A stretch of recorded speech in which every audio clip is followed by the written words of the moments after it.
Hey, what's up? My name's Samuel Leeds and I'm a property investor. And you know what? If you want to really win at property, you've got to be prepared to go there where other people won't go there. So in the UK, if you go through somewhere like the Peak District, which is where I am right now, there's so many little buildings, outlets, sheds, barns that are so tiny, they're so grotty, surely you can do nothing with them. Like this thing over here. Like, what is that?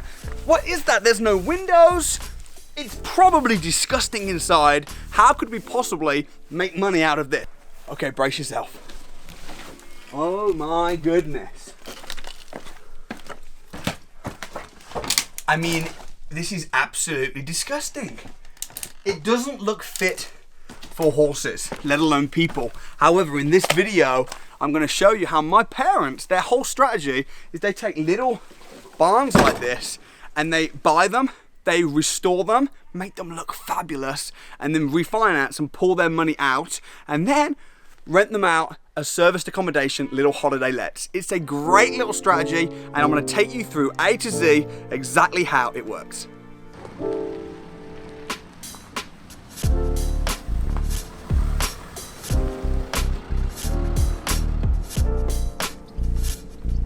Okay, so here we are, in the middle of fields. This is like one of those little barn things that you see. In fact, there's another one right there.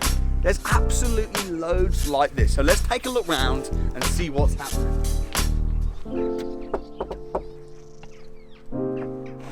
Hello. Hey. All right. So this is Tim and Sue, my parents. Hiya. And this is your barn. It's nice. It's nicer than the one we've just been at, but it's still, I can't quite imagine it being luxurious. Can't visualise it. No? No, it will be.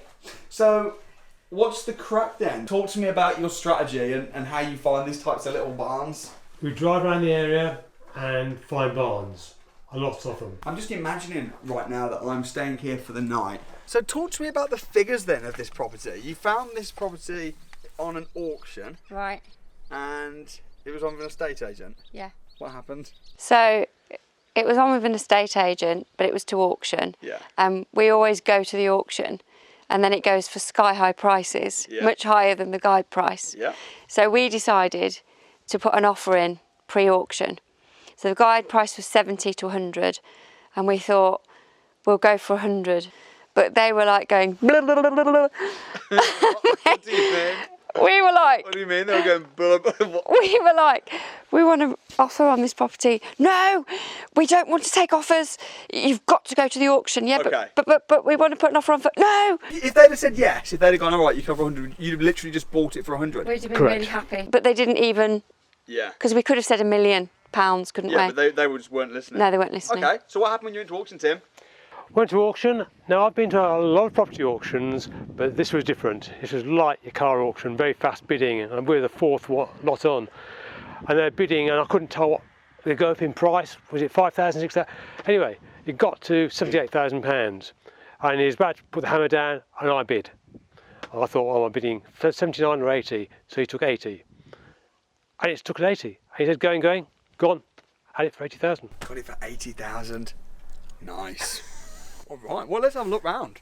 I was shocked when I first saw this at how tiny it is, and you did warn me that it's small. So this is very, very small. There is an upstairs area. Yeah. So what's this going to be? I mean, I'm trying to visualise it, Tim. What's it going to be? There's going to be a kitchen which is going to run straight down here, Yeah. and it'll be high-class kitchen, Yeah. solid wood throughout. And then this area becomes a living area. Yeah. So you have a little table here, sofa here, Yeah. log burner over here. People who stay here will be people who want to walk. Yeah. And as we've been working on this property, we've seen people walking outside, down the fields, down there. There are plenty of walks around here. Yeah. And people will come just to be and experience this area. It doesn't have to be large to. Yeah. And this is typical for couples. And also, when you live somewhere, you know, your garage is probably this size and it gets full of junk. But when you go on holiday, you've got a bag and that's it. Everything's in The there. thing that I think is so interesting with this strategy, and I will be your first guest as soon as it's ready, I'll explain, is the fact that you've combined buy, refurbish, refinance with serviced accommodation. So, I mean, you're doing the work yourself. Yeah. You bought it for 80 grand. How much are you spending on it? It looks like you've already started a bit. Like, what have you done so far? What have we done so far? Some things you can't see. If you go over here, you'll see it's black behind there. Yeah. That is a black membrane, and the whole of these 3 walls of that. That's because there's damp coming through here, and we've had to monitor that. What was this used for before? Was this for animals or Cows. cows? Yeah, the farmer tells me it's had cows in here. So this went from a cow barn Cow shed. to a cow shed to what will be a luxury Yeah. holiday home, Yeah. which is incredible. Okay, what else have you done? Here, this is a plywood ceiling, not Yeah. normal. You'll see upstairs a plywood floor. You can see in here head height is quite an issue. When we bought this barn, they'd done work on it already, hadn't complied with building regs at all, and you can see over there this is a 4.5 metre span with 6-inch joists. The floor bounced. So I had to have this stress built. So you've got plywood in here, screws in, it's all been, structural surveyor has come up with this idea. Now that floor is firm, it doesn't bounce at all. An extra cost I didn't expect. We've taken out the stairs, which you can see outside, the metal stairs. Talk to me about how the stairs were. You came into this door and the stairs went very steep up there. You almost went to climb the stairs, you almost climbed them because they were so steep. They again didn't comply with building regs, so they had to go. Yeah. We reconfigured it so when you go upstairs, you've got head height when you get upstairs. Everything's about head height in this house. So. And Tim is one of the very strange few people that I know that go to planning meetings with no agenda other than just to learn about planning. Is that right? Correct. Mum, talk about that, what he does, because I find it very peculiar. Well, when people want to apply for planning permission, they go and sit at this committee and thing, but it's open for public, so anybody can go. So Tim turns up every month at the meetings with no barn, just to hear what other people do. Just to see and be creative and know how to think like... It's like an education, isn't it? Yeah. So what happens is that he comes home and he goes, oh, you've got to have so many inches above da-da-da-da, and it's all like lodged in here. So when we now go and look at barns, he got more of an idea whether it will get passed or not. You know what's so interesting about that is planning permission, it does vary, doesn't it, from property to property and area to area. Yeah. And the fact what you've done, you've moved into an area, got to know, got a very niche strategy, got to know all the rules, attend the planning meetings. It's really, really strict here because, permitted development, it's not allowed anywhere here. Really? In the whole of the Peak District. Zero permitted development? No, nothing. So you can't go resi to office to resi. You can't do anything like that.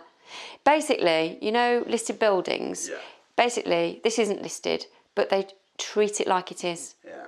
So it's got the same kind of, everything here has got the same kind of rules. But the thing is, to most people that would be a nightmare. Yeah. But to Tim, Mr. Planner, Yeah. that knows the rules, understands it, it's actually good because it creates a high barrier to entry for other people, which means that everyone else will be scared off. Oh, these little barns, I don't know how the planning works, I don't know who deals with the planning, whereas because you've got in on the area, got knowledge really high, to you it's, you just do this, this and this, and then your competition runs away. Yeah. Tim, how much money is it going to cost you with planning, what you've had, everything all included? How much money is it going to cost you to get this at the level where you want it?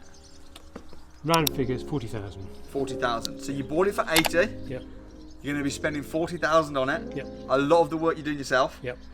And that means total 120. Yep. What's the end value expected to be? And be conservative because I'm going to come back when we know. And you'd rather be. All right. Conservative, 190. Conservative 190. I mean, honestly, if this little thing could be 190, I think that would be incredible. Let's go upstairs. Okay. So this is like the tiniest little upstairs, the tiniest little upstairs ever. What's happening here then, Tim? This with bedroom, and where you're standing will be the bed. Okay. And presumably this will be bathroom, Yeah, okay, nice. Great. So you're going to stay in here and you've got a nice, decent sized bedroom, bathroom, downstairs lounge. To be fair, for a week, a little romantic break. Mm-hmm. It's nice. Talk to me, Tim, about finance. So, type of mortgage you'll get on this, loan to value, how much you had to put down of your own money. Were you able to bridge any of the money? We had money, about £30,000. We bridged 52,000. Okay. So you bought it for 80,000. You put down about 30 grand. About 50 grand you bridged. Yeah. What about the refurb? Refurb, I got some money from somewhere else. I applied to various places, managed to get 2 lots of loans. Okay. Is that like private investors or? No, just normal finance companies. Like a loan. Yeah. That's good. And that's the thing with properties like this. It doesn't matter where the money comes from. It's not like you're doing a buy to let where they'll be saying where's your deposit coming from and where's. It doesn't matter because that type of finance. Okay, and then when you refinance it, what kind of mortgage will you get? Commercial type finance. Yeah. Just to cover holiday lets. It's the old stairs. These are the old stairs. Try lifting it, Samuel. Oh my goodness. It's heavy, isn't it? I don't know, bro. I'll put my back out. I can't lift that. But Really they don't look nasty. like great stairs. I mean, good stairs for a cow shed, but not good stairs for a holiday home. Great, what you've done. So, talk to me, Tim, about how do you even, will there be Wi-Fi here? Wi-Fi will have to be Vodafone, will have to be mobile. We can't get Wi-Fi here. Can you get 4G? You should get 4G on Vodafone, yeah. Okay. What about power and heating? Interesting. There is no electricity here. Oh my goodness, I'm beginning to wonder whether I want to be your first guest. So no Wi-Fi, no heating? And no heating at the moment, no. So how are you going to get heating? Ah, well. Next to the building here, is going to be built a generator house. Okay. Obviously in a style in keeping with what planning want. So from here to there, with the roof, is going to be a generator house. It'll have a generator and batteries in there. We haven't finalised on what generator we're having yet. That's still in process. Could there be any issues with that happening? Yeah. Yeah. And is that included in the £40,000? Yeah. Okay. And we're going to have Really nice. LPG gas. Yeah. And the power getting put in then from the generator, is that expensive? How much is that going to cost? It's going to cost per about £9,000 to have the extension put on, and about £5,000 the generator. Expensive part of the project this is. So without that, this doesn't make any sense. If it's going to cost like 15 grand just to get power, Yeah. and the whole refurb is 40 grand, Yeah. the inside is just 25 grand. Well, there's a sewage plant to go in yet, which is another £5,000. Okay. So half the price So is out that is going to put people off, isn't it? Yeah. That's the thing. There's no power, there's no Wi-Fi. People are just going to write off this kind of building. We did look into having power, not the generator, but actual overhead power. But that was more expensive, wasn't it? How much was that? £80,000 to £100,000. Oh Those my are the two quotes. goodness. My goodness. Well, the farmer asked us if he could put some sheep on here, Yeah. and I think that's probably the best option because it's good to get on with your neighbours and. Yeah, and if the people in the area, I mean, not that there's many neighbours here, but if you've got local farmers and stuff that like you Yeah. and supporting what you're doing because you've let them put sheep in your bit, it's good for you because it means you've not got to cut the grass. Right. But then presumably the farmer, it's just nice to have people that like you in the area, isn't it? Yeah. Not making your life difficult and fighting your every move and you've got people coming in and coming out and I'm watching the. You just want people to be Just make for life you in easy the for area. yourself. Yeah, Mm. and that's and really for everybody important. else. Yeah, and it's no skin off your nose. You can't do anything with it anyway. Exactly. So that makes sense. When I was talking to the farmer the other day, he was telling me a bit about this property, and he said when the previous person had it, the pitch of the roof was like that, Yeah. and he took it down and he's increased the pitch to get the extra head height. Okay. So that's how. Because without that, without an upstairs, Yeah, this would be worthless, really, wouldn't it? Yeah. It would be literally only good I would say for man nor beast, maybe beast, but definitely not man. No. But that's great, perfect. Oh my goodness. It looks so different. Oh, absolutely lovely. So excited to see that. This refurb is now completely done. I'm staying here overnight and it's beautiful. I mean, you guys have done such a great job. Congratulations. Thank you. Because if you remember what this looked like before, I mean, I remember thinking it was an animal farm. You know, it was terrible. And when I came before, you'd already done quite a lot of the work. Yeah. And but now it's so homely. You've done such a good job with the kitchen. And you really decided, Tim, you just said, I want to go the extra mile with the quality. Yeah. So talk to me about the kitchen. This is not the Howden's kitchen, is it? No, this is not a Howden. No. How dare you suggest it? Tell me where you got the kitchen from and how much you spent on the kitchen. Yes, a Wex kitchen. Is this all oak? All oak, solid oak carcasses, Nice. a lot, solid oak worktops. Nice. And you've gone for the spotlights. Yeah. Nice floor. Stone floor. Yeah, I like it. I'm gonna have dinner in a minute, but I'm starving. All right, take me upstairs. What's been your involvement, Mum, with the whole refurb? Oh, wow. On the phone, chasing people. Yeah. Finding builders. Oh, this is great. This, I've got to say, I don't know how you've made it so spacious feeling. This is brilliant. I love it. I am so impressed. Good. Right, there's some hidden things in this. Go on. The bed was one of the first things that was done. Okay. Before I started work on the barn, the bed was the first thing. Okay. The bed has been, I've reconfigured the bed, I've lowered the bed to make it lower, Right. so I can get the height in here, so I can take the wall further back. Right. The original architect had the walls out to here. That wouldn't have worked. No. It wouldn't have worked. That wouldn't have worked. Wouldn't We work. think that's why he sold it. Because That's he why he realised halfway through he couldn't do it. Oh, you think the initial owner? Couldn't do it, yeah. That's the thing, fixing problems. Yeah. Even guys, even stuff like this. Normally, people would have just put wooden beams down, but you've put glass there, which makes this tiny barn suddenly feel spacious. Yeah. I also didn't want to take away from the view of the beams that have gone in, so you can still see the beams through the glass. Absolutely fabulous. And then the bathroom is through here, right?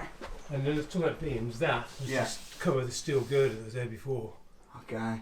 But you've again turned something bad into something Still good. yeah. And the views are breathtaking, aren't they? Yep. This is a great. The thing is, as well, is, I mean, the way you've used the space is fabulous. Where's the the toilet's through here. Even things like the toilet holder Yeah. on the door. And you've got a nice size shower in, which is what you wanted. I'm not gonna lie, when I came out here, I remember thinking, I can't, because you've changed it so much.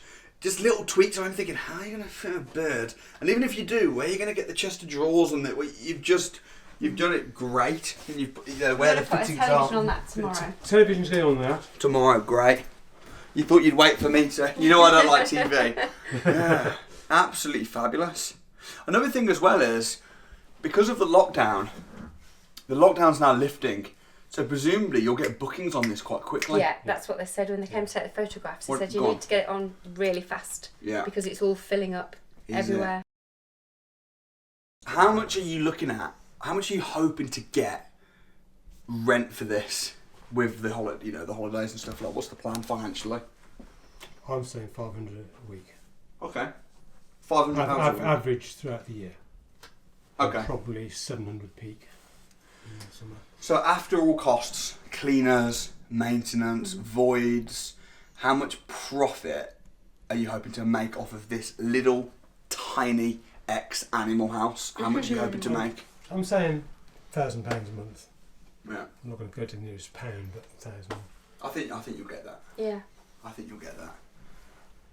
It's great. It's absolutely great. And because it's so unique and in such a nice spot, we think Yeah. we'll get repeat people coming. Yeah, repeat you will. business. You will. Yeah. I want to know. Step outside while it's still light. Ultimately, we want to know what the end value on this is, because I think that's the big thing. What the costs were. What's the money? Yeah. So, All right, talk us through the figures. So, took you about how many months did this take you in total? The works? Oh, crumbs. Yeah. Yeah. A year. Took a year. so it took a lot longer than you hoped. It did. How much were you hoping the refurb would be, and how much actually was it? When I went to auction, I did some quick calculations, did some quick inquiries, and I reckon £30,000. Yeah. But I knew it was a barn. I'd never done a barn before. I was expecting problems.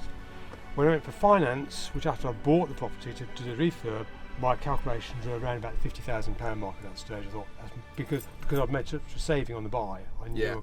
How much did it end up at? 63. 63. So the time scale was worse. The budget was not in place. However, overall it was a success because you're going to get a really good profit from it every month. Yeah. And you bought it for 80. You spent 63. In total, that's 143. How did you feel about the revaluation? When it Really came through, happy. happy. Yeah. What was it? 200. 200,000. That's great. What did you say to the valuer when he came? Did you have to? No, we preempted it. Go on. There's nothing like this around. Yeah. And typically they downvalue properties like this because they might be coming from somewhere like in the city and they look at the size Right. and they don't really know the value.